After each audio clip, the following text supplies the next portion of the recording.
Bienvenidos a este nuevo episodio de Presente Podcast. Estamos con Luisa Nayar. Ella es segunda vicepresidenta de la Cámara de Diputados y ella es diputada por el departamento de Santa Cruz. Gracias, Luisa, por estar acá. Buenas tardes, Gabo. Muchísimas gracias por la invitación y un saludo a todos quienes nos acompañan. Súper. Hablemos de hoy. Y octubre en general está siempre un poco roto en nuestro país este mes. Tenso. Sí. Hoy día estamos viendo la lucha por las libertades de dos símbolos políticos completamente antagónicos. Por un lado, Jeanine Pumari Camacho, que hoy día justo tenía una audiencia, se ha suspendido. Tú también has presentado una acción de libertad en favor de ellos. Y por el otro también tenemos a Evo Morales, ¿no? Que justamente no se ha presentado a su audiencia. Hoy día han empezado bloqueos para asegurar su libertad. Entonces, y todo esto se está dando en un contexto del mismo sistema judicial. Entonces, ¿qué más o menos tú desde tu posición estás aprendiendo acerca de la justicia en base a estos dos procesos paralelos? Bueno, en primera instancia debemos recalcar, Gabo, que existe una tiranía judicial que está compuesta por tres elementos, obviamente el del órgano judicial, también acompañado de la Fiscalía y obviamente el tercer elemento viene a ser el de la policía boliviana. No nos olvidemos que la policía está a cargo del señor ministro Eduardo del Castillo y que del Castillo fue quien en persona fue a prender, hecho el gallito, a Jeanine Áñez, pero en contrapartida tenemos un Evo Morales acusado de corrupción, de pedofilia, de haber gestado el fraude monumental del año 2019 que se campea libre y en impunidad. Y esto es producto de la repartija de pegas que existe hacia dentro del órgano judicial, del Ministerio Público y de la Policía Boliviana. Una parte le responde a Evo Morales, otra parte le responde a Luis Arce. Entonces, con estos elementos de la tiranía judicial en esta repartija entre unos y otros, obviamente hacen lo que les da la gana. Se tenía que haber desarrollado teóricamente la audiencia de juicio oral donde Jeanine, Camacho y Marco Antonio Pumari estaban o están más bien siendo procesados, y en esta última etapa del sainete más vergonzoso del movimiento del socialismo vinculado al tema del supuesto, vamos a decir, golpe de Estado, que todos los bolivianos sabemos que es un fraude monumental, han decidido nomás meterle al fiel estilo Evo Morales y, a pesar de las declaraciones del exministro Iván Lima, seguir con esta cacería de brujas y con esta persecución. Como bien decías, presentamos una acción de libertad en favor de estos tres personajes hace unos 10 días aproximadamente. Lamentablemente el juez noveno de sentencia en lo penal de la ciudad de La Paz ha decidido ir en la vía de la tiranía judicial, como habíamos mencionado, y justamente ha determinado rechazar esta acción de libertad, que dicho sea de paso también solicitaba que se amplíen las investigaciones en contra de Lima por sus declaraciones, pero también en contra de Evo Morales, que por si fuera poco sale y dice públicamente que ellos determinaron una reunión política, que el juicio debía ser por la vía ordinaria. Entonces, sin lugar a dudas, esto es el manoseo más burdo, nefasto y asqueroso que estamos viendo dentro de la justicia boliviana. Mencionamos un poco las declaraciones de Iván Lima y además justo con el caso Evo Morales, que al principio chao, orden de aprehensión, lo retiran de la fiscalía y lo vuelven a reabrir prácticamente, restituyen a la fiscal. Ahora ha pasado a la Fiscalía de La Paz también la alerta migratoria. ¿Cómo se está dando la pugna de poder dentro del órgano judicial entre la influencia del Ejecutivo actual y el poder de Evo Morales como líder sindical? Mira, me anoto ya porque me olvido, si no. No, perfecto, dale. En relación a la orden de aprehensión y a la alerta migratoria, es parte de una estrategia de cortina de humo que se está gestando porque, como bien decía antes, si les hubiera dado la gana, del Castillo hubiera salido así tan machito como salió a detener a Jeanine Áñez, a hacer exactamente lo mismo con Evo Morales. Pero lo más asqueroso de todo esto es la instrumentalización a la mujer, Gabo. La instrumentalización a la mujer, la instrumentalización a las niñas, es realmente, reitero, nauseabundo y demuestra la cloaca que es el movimiento del socialismo de un lado o del otro. Entre ellos no se dicen vos. porque unos y otros salen a instrumentalizar a la mujer y a acusarse de hechos de pedofilia, de hechos de uso indebido de influencias, esto vinculado a la repartija de cargos a cambio de favores sexuales. Entonces, es realmente una cloaca lo que sucede hacia adentro del mar. De paso, mencionar lo que te ha dicho el del Castillo, ¿no? Claro, del Castillo con su ignorancia y su misoginia, el diputado Jáuregui acusado de pedofilia que me denuncia por no haber querido debatir con él, por respeto a mí misma, por respeto a las periodistas mujeres que se encontraban ahí, pero sobre todo por respeto a las mujeres y a las niñas del país, ¿no? Entonces, claro. Esa es la característica del MAS. Tenemos diputados denunciados de pedofilia, el propio presidente de su partido, ahora hasta el propio presidente del Estado, que se mimetiza la situación con lo ocurrido, por ejemplo, en Argentina con Alberto Fernández. Entonces, es realmente vergonzoso, ¿no? Y obviamente no vamos a tener justicia y no se va a tener ni a Evo ni a Arce presos mientras no tengamos un nuevo sistema judicial. ¿Y cómo vamos a tener un nuevo sistema judicial? Con un nuevo gobierno, porque de lo contrario vamos a seguir con estos jueces, fiscales y policías que responden a los intereses del poder político de turno, que están en esa mal llamada Casa Grande del Pueblo. Justamente eso, estamos un poco lejos de un nuevo sistema de justicia, pero estamos cerca de las llamadas elecciones judiciales. Ahora, justamente hay más de un amparo constitucional que tiene como de propósito frenar las elecciones judiciales. Entonces, ¿cuáles serían las consecuencias para este y el siguiente año de que no hayan elecciones judiciales? Yo siempre lo dije, ¿no? Y he sido escéptica en ese sentido. Personalmente me voy a mantener en mi posición de que no creo que se desarrollen las elecciones judiciales. No creo que el gobierno tenga un ápice de interés en soltar a sus autoprorrogados por un elemento fundamental. El gobierno está cogobernando con los autoprorrogados. Los autoprorrogados nos han cercenado nuestras atribuciones de fiscalización, han decidido que no podemos realizar interpelaciones, han decidido anular las sesiones donde se aprueban proyectos de ley contrarios a los intereses del movimiento del socialismo. Entonces, ¿por qué el gobierno va a querer que sus autoprorrogados se vayan? Claro. Y volvemos a lo anterior. No hay justicia independiente y en la repartija de espacios han vuelto a hacer caer estos amparos para detener la elección judicial en el Beni, donde ya varias veces la misma de antes. Se paralizó la elección judicial. Entonces, creo que estos señores quieren que nos metamos el dedo a la boca y nos pasemos el cuento de que no son ellos, pero evidentemente está de más de claro que la tiranía judicial de la mano de los autoprorrogados y del gobierno están cogobernando y haciendo y deshaciendo con este país. Has mencionado igual que esta sería una premisa para después una autoprórroga del Ejecutivo, digamos, presidente y vicepresidente, para ser específicos. ¿Cómo pasaría esto? Más o menos, ¿qué es lo que tiene que pasar para que estas dos cosas se conecten entre este y el siguiente año? A ver, si tenemos un fiscal general designado a dedo, bueno, ahorita está la cortina de humo y el montaje y el camuflaje de que sí va a haber elección para el fiscal general del Estado, tal cual lo hubo con la elección judicial, ¿no? Pero ya vemos que mañana se tiene que desarrollar la audiencia que determine el futuro de esa elección judicial.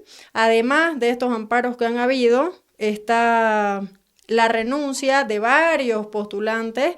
¿Y qué buscan con esta renuncia? Generar las acefalías a efectos de que no se pueda culminar con el proceso de la elección, porque claro, si no le surte efecto con su tiranía judicial y el juzgado del Beni, van a seguir renunciando más candidatos, los cargos van a quedar acéfalos y van a decir no tenemos los suficientes postulantes para poder desarrollar esta elección. Claro. Por el otro lado tenemos el tema de la elección del fiscal general del Estado, donde abiertamente hemos denunciado el hecho de que Iván Lima está buscando hacerse designar o bendecir por Luis Arce para fiscal general del Estado. Y obviamente con esto buscar que esta tiranía judicial busque alargar el mandato de Luis Arce de Catacora. Obviamente este es el plan macabro, la estrategia que tendrían estos señores, pero otra cosa es que nosotros como pueblo se los permitamos, y yo creo que ahí la gente no lo va a permitir. ¿Será la única solución en ese caso una demanda desde la ciudadanía, salir o hacerlo desde la ciudadanía, movimientos ciudadanos? Yo creo que sí, en caso de que busquen alargar un mandato, la gente sí va a salir a las calles, la gente ya no aguanta la crisis económica que estamos atravesando, no aguanta la escasez de combustibles y mira ahí, hay un gasolinazo encubierto con el tema de la gasolina, porque resulta que vos vas al surtidor y ahorita ya no pillás gasolina especial, ahorita solamente pillás gasolina plus que está en 6,30 si mal no recuerdo, Ajá. entonces ya está ahí el gasolinazo encubierto, de hecho, entonces va a ir empeorando poco a poco la situación, crisis económica, escasez de combustibles o gasolinazo encubierto, falta de empleo, desinstitucionalización, peleas entre unos y otros cuando la gente está muriendo de hambre, buscando empleo, buscando soluciones a sus problemas, Ujú. y mientras estos señores se pelean el poder, tristemente, Gabo, la gente está buscando cómo llegar a fin de mes. Claro. Ese es el tema de fondo. Me voy a ir al otro extremo, entonces, un nuevo supuesto. Y voy a partir de que ahora en noviembre van a escoger directivas para las dos cámaras de la Asamblea. ¿Tú crees que en base a este contexto más o menos que has descrito de crisis, de económica, política, de judicial, muchos dicen que se nos viene una renuncia de presidente y vicepresidente y que se va a activar la sucesión constitucional? En base a que van a cambiar ahora las directivas, ¿crees que tanto Comunidad Ciudadana como los otros partidos o alianzas que tienen representación en el Parlamento deben prepararse para este suceso? Bueno, antes de cambiar ya de ese tema para ir cerrando el tema judicial, nosotros decidimos interponer esta acción de libertad en favor de Yanine Áñez, de Pumari y de Camacho, buscando obviamente su liberación. Ya vimos sí que la tiranía judicial decidió nomás rechazar, pero no contentos con esto y no quedándonos de brazos cruzados, estamos elaborando una acción que va a ser presentada en la CIDH.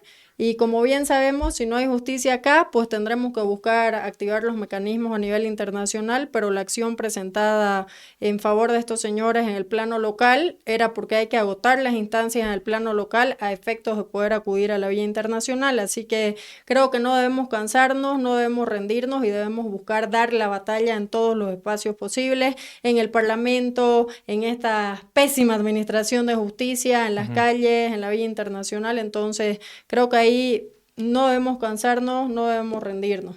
Ahora, Antes de cerrar entonces ese paréntesis, ¿cuáles son las consecuencias de esta nueva acción frente a la CIDH? ¿Están buscando también la liberación inmediata de estos 3 presos políticos? vamos a hacer justamente las peticiones individuales, pero además vamos a hacer las medidas precautorias y en ese caso, dentro de las medidas precautorias, vamos a solicitar que se ordene la liberación de estos 3 personajes que han defendido la democracia: Yanine Áñez, Luis Fernando Camacho, Marco Antonio Pumari. Obviamente con esto también vamos a buscar que se pueda proceder con la liberación del resto de los presos políticos que tenemos en el país, cerca de 300 presos políticos de hecho, y obviamente son procedimientos ampulosos que tardan, pero no hay peor gestión que la que no se hace y yo creo que tenemos que hacerla. Vamos a ir por las vías correspondientes, CIDH, y luego se debe acudir a la Corte Penal Internacional y a la, en realidad, Corte Interamericana de Derechos Humanos y posterior a ello Corte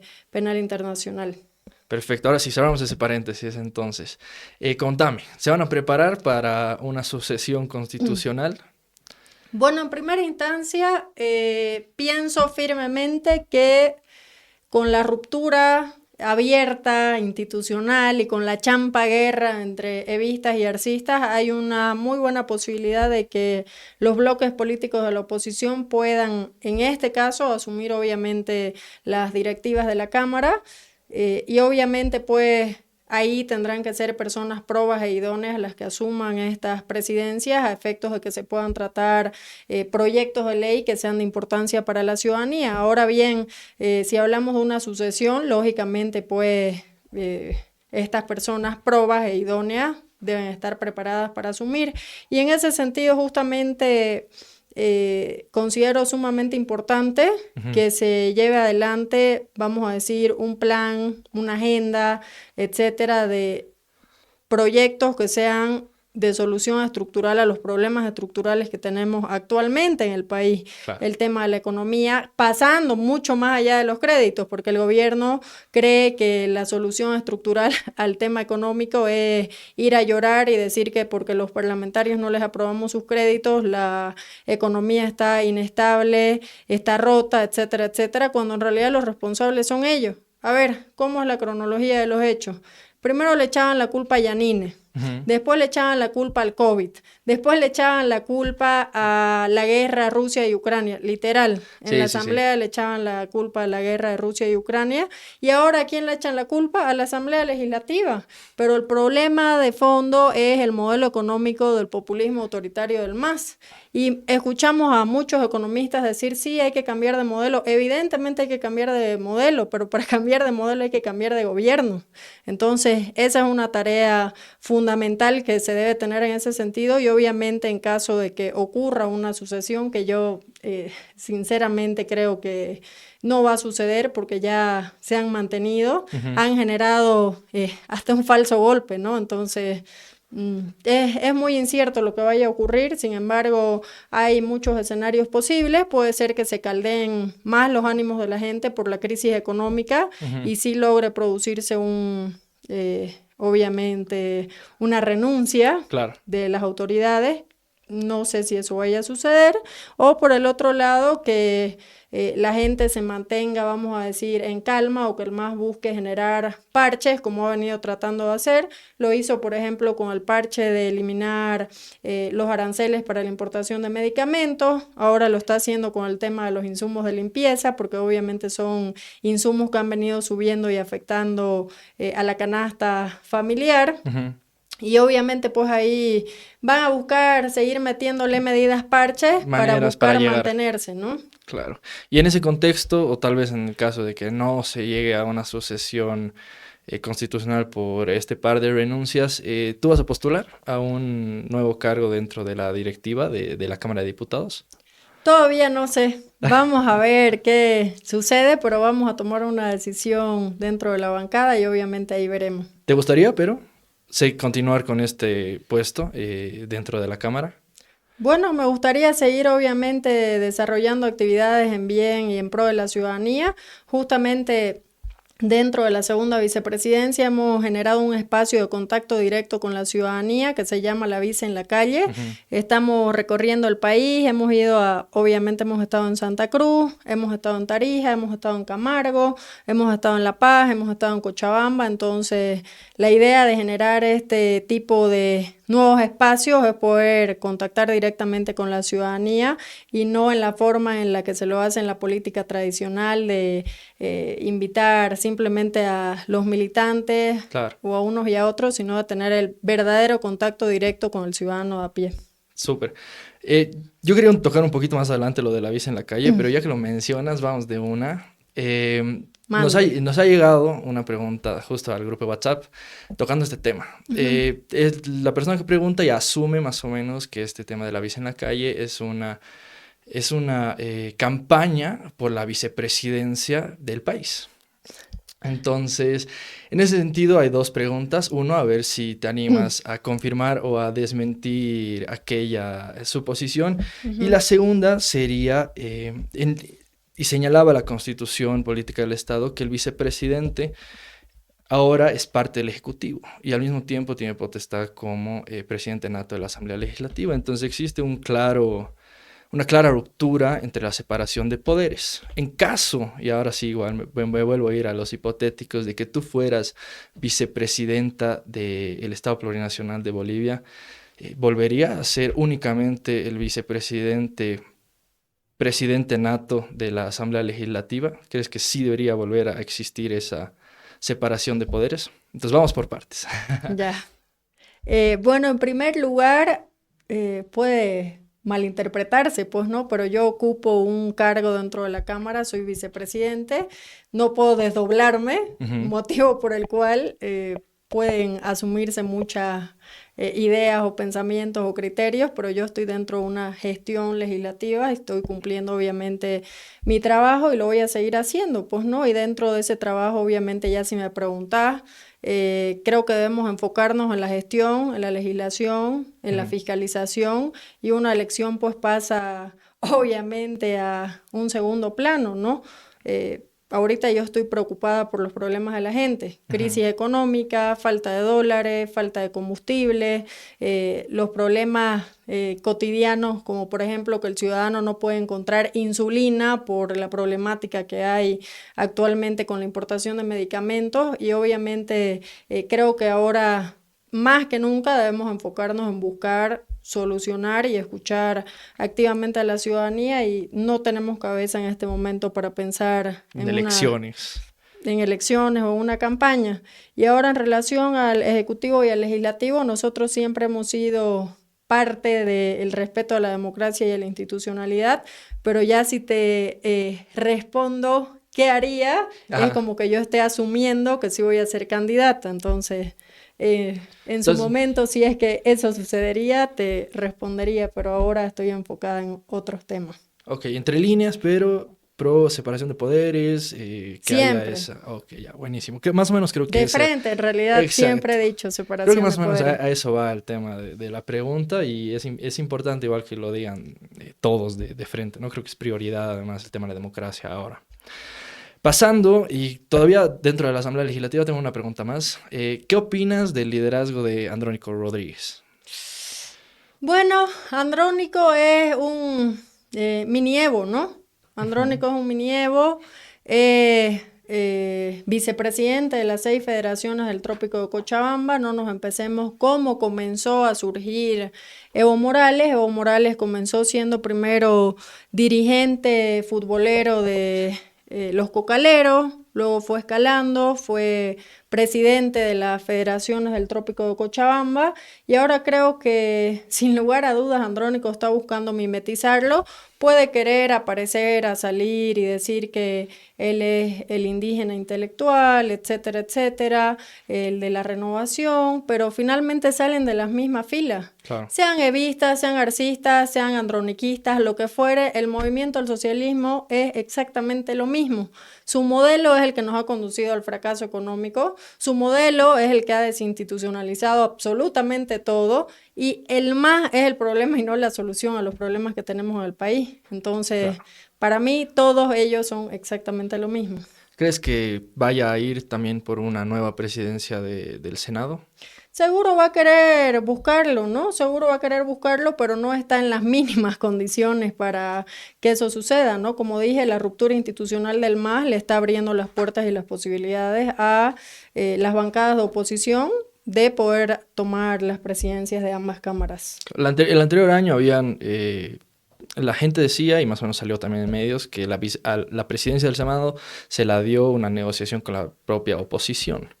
Entonces, ¿tú crees que ahora con una posición más fuerte en el caso de que se unifiquen y con la ruptura del MAS, les conviene a ustedes como comunidad ciudadana o a alguien de Creemos tomar ese lugar? En realidad la política es dinámica, ¿no? Los escenarios dentro del MAS han cambiado abismalmente del año pasado a este año, y obviamente con la nariz tapada debo decir que son tristemente el bloque mayoritario dentro de la Cámara. Entonces, ahora obviamente en un contexto totalmente antagónico al año pasado puede existir esta posibilidad que mencioné con anterioridad, y es que las bancadas de oposición logren articularse y obviamente tomar ambas presidencias. Perfecto. Ahora sí, quiero pasar a... En diputados está un poco más complejo el escenario, pero creo que sí hay que dar la batalla. ¿Por qué? Porque tienen mayores números dentro de la Cámara de Diputados que dentro de la Cámara de Senadores. ¿Arcistas o evistas o entre los dos? Lo que pasa pues es que a veces se alinean, ¿no? Porque por ejemplo para la abrogación de las leyes incendiarias, evistas y arcistas hacen sana y resulta que terminan rechazando el tratamiento de la abrogación de estos proyectos de ley, y ahí volvemos al punto anterior. Son exactamente lo mismo. Evistas o arcistas tienen la misma ideología. La pugna que hay dentro del MAS no es una pugna ideológica, es una pugna por la administración de las pegas, la administración del narcotráfico, la administración de la corrupción. Entonces, la disputa de estos tipos es por el poder. no es por la ideología. Ese es el problema de fondo. Entiendo. Pasando de tema a Santa Cruz.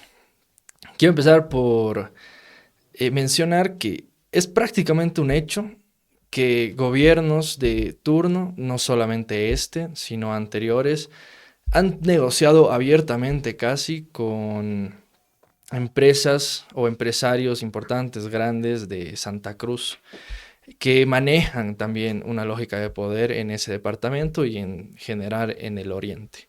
¿Cómo aquello perjudica tu gestión como parlamentaria y de Santa Cruz, de ese lado? Bueno, en realidad yo creo que más allá de los empresarios que vos mencionás, porque yo creo que el problema de nuevo es el MAS, es la política que ha implementado el MAS y que le ha ido funcionando bien, ¿no? En lo nacional trató de enfrentar, o enfrentó más bien a los collas y a los cambas, enfrentó al campo y a la ciudad, y ahora está buscando enfrentar cambas y cambas. Clarísimo es el ejemplo con la disputa que hay dentro de la gobernación de Santa Cruz, clarísimo es el ejemplo con lo que ha sucedido, vamos a decir, con el comité cívico, y así sucesivamente, ¿no? Entonces, el problema es la búsqueda de la ruptura para buscar beneficiarse desde la vereda de enfrente. Ese es el problema estructural que tenemos, y esa su estrategia lamentablemente les ha ido resultando, ¿no? Y digamos, vuelvo a la pregunta entonces con esa base, ¿cómo esa falta de institucionalidad creada, digamos, en tus términos por el movimiento al socialismo está perjudicando las labores de los parlamentarios de Santa Cruz, ¿no? Mira, porque me acuerdo en la asamblea de la cruceñidad, cuando pasó el tema del censo, no las dejaron entrar a ustedes, ¿no? Me imagino que tienen que haber un cruce de intereses, claro, desde el centralismo, otro lado por la gobernación, habrán habido otras manos, pero ese tipo de molestias, quiero entender. Justamente ese ejemplo del censo te lo iba a poner clarísimo. Nos han robado de un plumazo a 1 millón de habitantes. 1 millón de habitantes, no estamos hablando de 100 personas. 1 millón de habitantes. Ese millón de habitantes también va a requerir atención a la salud pública, también va a requerir que sus niños vayan a las unidades educativas públicas, también va a requerir que los jóvenes puedan acceder a una educación en la Universidad Autónoma Gabriel René Moreno, de la cual he salido de 2 carreras, así que me siento orgullosa de eso. Y también va a necesitar, pues, acceso a seguridad ciudadana. Lamentablemente no hubo, vamos a decir, un trabajo unificado entre comité cívico, gobernación, alcaldía, brigada parlamentaria, sino que al contrario, se dedicaron a que se produzca, vamos a decir, esta ruptura institucional a efectos de que se termine beneficiando al centralismo. ¿Por qué te digo esto? Asamblea Legislativa Departamental aprobó un POA para el próximo año con los resultados truchos del censo. Consejo Municipal de Santa Cruz de la Sierra aprobó el POA para el próximo año con los datos fraudulentos del censo. Entonces estamos hablando de que los cruceños, o vamos a decir ciertos cruceños, porque no han sido todos los concejales ni tampoco todos los asambleístas los que han aprobado, han sido los primeros en traicionar la lucha del pueblo. 36 días de paro cívico que costaron sangre, que costaron presos, Camacho está preso producto también de eso, que costaron millones de pérdidas económicas a las familias cruceñas y bolivianas que viven en el departamento de Santa Cruz.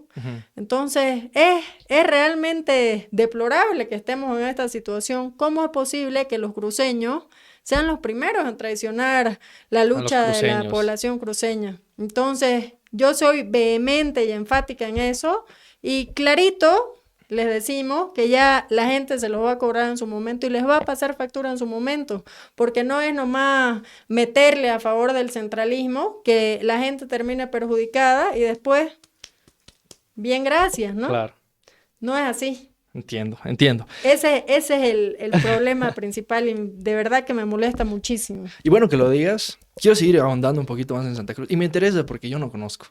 Entonces es bueno también que aquí en el occidente, porque yo sé que muchos y más de las personas que nos ven son de Occidente, entender también cómo es ser parlamentario de ese lado, ¿no?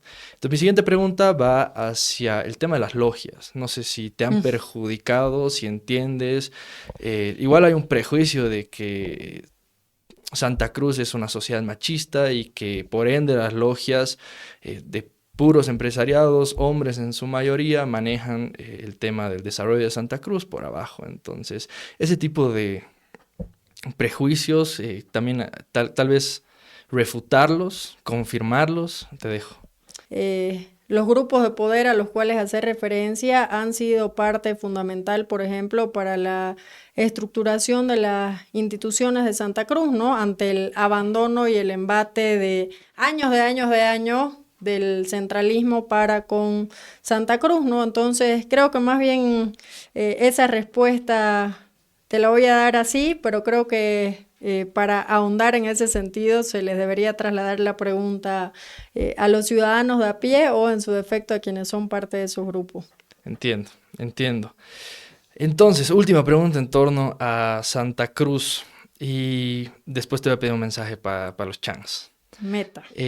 Quisiera que me describas un poquito cómo es estar en la primera línea de fuego en el tema de los incendios. Yo sé que has ido a, si no estoy mal, es San Ignacio, para justamente ver qué es lo que está pasando con los voluntarios.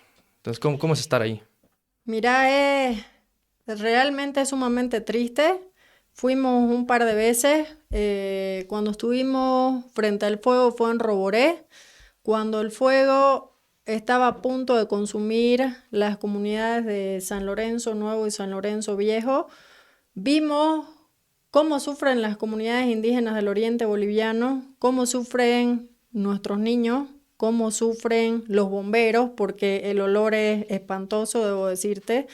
Entonces es realmente preocupante. Y ya en la otra visita, cuando fuimos a San Ignacio, logramos llegar a comunidades extremadamente alejadas, donde ya habían tenido que ingresar bomberos de las comunidades, es decir, los bomberos voluntarios han venido en el transcurso de estos últimos años capacitando a gente de las comunidades para que puedan sofocar los incendios, porque obviamente no abastecen los bomberos voluntarios que existen y que van desde las ciudades hasta las provincias. Entonces, quienes están en primera línea de fuego también son obviamente los bomberos de estas comunidades que salen a apagar los incendios en Chinela. O sea, imagínate las condiciones críticas en las que tienen que salir a apagar el fuego para que no se consuman sus comunidades. Entonces, ver a personas dando todo, esforzándose de esa manera, y por el otro lado ver la otra cara de la moneda, un gobierno incapaz, incompetente, y vamos a decir que aquí hay responsabilidades compartidas, ¿no? Tanto el nivel departamental, municipal como nacional, pero sobre todo nacional, que esperó prácticamente que se consuma el 10% del territorio de nuestro país, que esperó que se calcinen 20 millones de animalitos indefensos, y que por si fuera poco esperó que las comunidades indígenas del oriente boliviano terminen intoxicándose.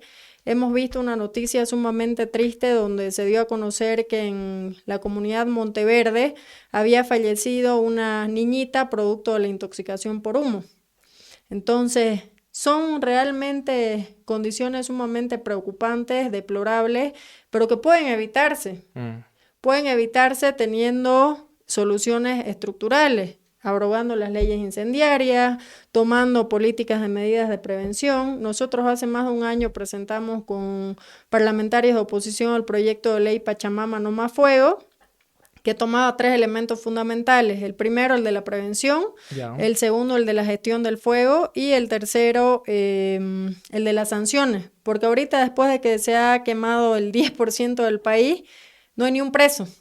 Claro. No hay ni un preso porque las sanciones son tan vagas que piden perdón judicial y salen libres de cuerpo suelto. El tema de las multas, igual 2 bolivianos por hectárea. El tema económico es otro, y obviamente pues mientras no se aumente la sanción penal, van a salir a hacer lo que les dé la gana. Yo te aseguro que si tenés una sanción de 10, 12, 15 o 20 años, la vas a pensar, pues, ¿no? 2, 3, 4 o 5 veces antes de ir a prenderle fuego a todo. Hay un proyecto de ley igual que presenta el presidente justo por el tema de los incendios. Creo que se los plagia. En realidad nos plagiaron ese proyecto de ley, ¿no? Y también le plagiaron otro a nuestra colega Campero. Mira. Entonces, creen que ya tomando este tipo de acciones van a solucionar el problema cuando no se soluciona así. Hay que tomar medidas estructurales, abrogación de esas leyes, creación de otras normativas, que es lo que nosotros planteábamos, y obviamente modificación para no terminar perjudicando a nadie. Perfecto. Ahora sí, última pregunta. En este contexto del que hemos estado hablando, tú ya lo mencionabas, son más de 300 perseguidos políticos. Yo personalmente eso ya creo que no solamente afecta a los involucrados, sino también a las personas que quieren entrar a este mundo de la política, quieren tal vez luchar por su país, por su región y demás, ¿no? Pero los afecta en el sentido de que produce tal vez miedo, se hacen reacios a entrar a la política nacional y es uno de los efectos principales de ver gente encerrada y que ha perdido su libertad solamente por luchar por eso, ¿no? Entonces yo te quiero preguntar, esto ya pasaba antes del 2019. Tú creo que la primera vez que candidateas justamente para diputada es 2019, después 2020 por el tema de las elecciones anuladas. Uh-huh. Entonces, ¿cómo es esa lucha personal contigo misma para salir adelante? Bueno, yo siempre he sido lanzada, ¿no? Así me dice mi pobre madre que sufre de los nervios por nada más que eso. Te amo, mamita. Yo empecé en el activismo el año 2015, cuando Evo Morales anunciaba su repostulación y con un grupo de jóvenes decidimos hacer una campaña en contra de este referéndum. Éramos unos 15 o 20 jóvenes que creían que estábamos locos, pero no estábamos locos, estábamos luchando por lo que creíamos y considerábamos que era justo. Y obviamente es lo justo, pues, ¿no? De hecho, la última asunción de Evo Morales ya era ilegal porque él ya había salido a decir que sí podía postularse porque era una nueva constitución y porque se estaba refundando el Estado Plurinacional de Bolivia. Entonces, todo eso pues era un blef, eran artimañas que se utilizaron, eran las chicanas que utilizaron también con la tiranía judicial. Entonces, yo creo que lo que nos impulsa, nos motiva y nos da la fortaleza es pensar en el bien mayor que es la gente, pensar en que podemos construir una Bolivia mejor, que podemos construir una Bolivia con oportunidades. Tenemos muchísimas cosas que se pueden explotar, como por ejemplo es el turismo. Si decidiera el gobierno crear o dejar emprender, tuviéramos muchísimo más turismo en nuestro país. El otro día estuve en una presentación donde nos mostraban que si se permitiera y si se dejara de truncar al sector del turismo, tuviéramos cerca de 3.500 millones de dólares por año en ganancias por turismo. Y además fomenta la preservación natural. Exactamente. Entonces, obviamente hay muchísimas cosas que se pueden hacer y yo creo que eso es lo que nos da el aliciente para seguir adelante y sobre todo para no tenerles miedo a estos sinvergüenzas, por no decirles otra cosa. Diles, no hay problema. Gracias, Luisa, de verdad, por venir, por responder las preguntas, por estar siempre atenta. Muchísimas gracias a los que se han quedado hasta el final. Y ahora sí, Luisa, despedite y tú puedes decir lo que quieras. No, muchísimas gracias, Gabo. Muchísimas gracias a todos los que nos acompañaron. No nos cansemos, no nos rindamos, hay que seguir firmes en la lucha. Vienen días mejores. Mientras más oscura es la noche es porque más se acerca el día, así que no perdamos las esperanzas y sigamos luchando y soñando juntos por la construcción de una Bolivia mejor. Saludos.